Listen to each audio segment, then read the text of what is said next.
Joseph, what is the greatest threat, ethical threat, from AI? For African Americans, the single most greatest threat is if we're not AI literate and we're not at the table when the models are being created. Even if you look at the number of Black engineers who are at either Google or Meta, right? The number is so small in terms of engineers who are engaging in the AI space. In my class, I asked my students, what are you doing with AI? What are your other teachers telling you? And in some cases, they're being told not to use it, that somehow it's cheating. And I looked at them, I said, in this class, we're going to try to solve a big problem of alleviating human suffering. I want all the tools in the toolbox. Let's see what you can bring to it. At Howard University, we partner with Google to create an inclusive data set of African American English to improve voice-assisted technologies such as Siri and Alexa. So you know when you call Siri, sometimes depending on your speech pattern, she may not understand you, she may play something else, right? But this is because the data that has been trained on these language models isn't inclusive of African American speech, right? So I went out across 8 communities across the United States, and we had community events really going to the communities and saying, like, how do you see, like, your future? How do you see your Black communities in the next innovation of AI, right? So it was also good to set the context and not just go and say, we need your data, right?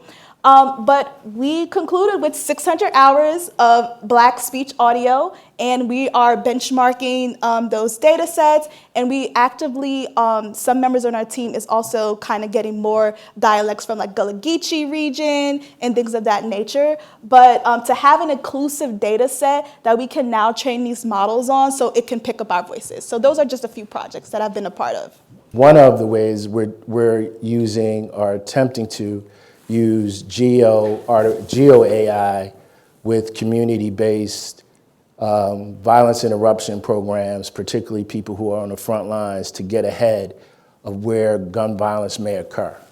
But we're trying to use AI in a way that we can get ahead of where gun violence is occurring, so you can deploy people who are community violence interrupters to engage in gun violence in those neighborhoods where we predict where it may occur.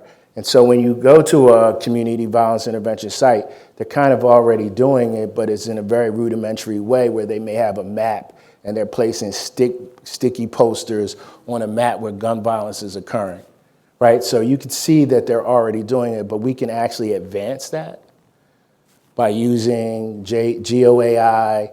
The expectation is that there will be $1.5 trillion spent on AI worldwide in 2025.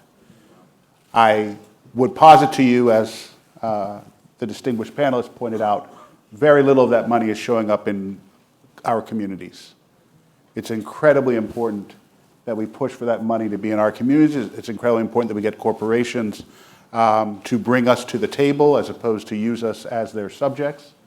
It's incredibly important that when we use AI, we understand that AI is simply putting out what human beings trained it on. And so how you use it really is just a reflection of what they have decided they're going to push out in many respects. So with that, Doctor, it's been an absolute pleasure, and thank you.